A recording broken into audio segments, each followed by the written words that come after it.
Good evening, I'm Brianna Willis. Here's what's making headlines from across the county. Governor Gavin Newsom unveiled a revised California budget proposal for the upcoming fiscal year for $300 billion. $18.1 billion is what the governor is hoping will alleviate the burdens of inflation, giving Americans money directly to pay rent, their utilities, and subsidize costs of health and child care. What Newsom also proposed is $47.1 billion to address pollution, bolster climate-resilient water supplies, move toward cleaner energy, and protect communities from wildfires and extreme heat.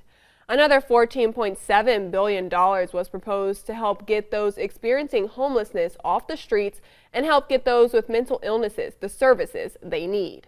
If it's not the number 1, 2, and 3 issue in the state, it's number 1, 2, 3, and 4 issue in our state, and it's certainly appropriately placed in terms of the prioritization of people of the state. $14.7 billion. I'll just remind you, look, 3.5 years ago, there was no plan for homelessness in the state of California. It was a $500 million appropriation, wasn't attached to anything.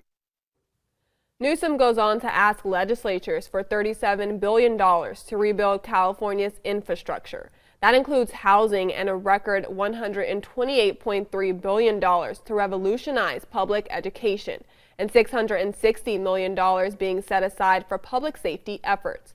To avoid impacting future budgets, the governor is asking to use billions of dollars in reserves and the state's rainy day fund. Brandon. We've got some warm weather in the forecast. We've been steadily warming up all through this week, but this high pressure off the coast of Mexico is strengthening, and it's going to take over our weather as we head into the weekend. We'll see that if we just look at the temperatures. We're in the 90s here Saturday and Sunday in Bakersfield.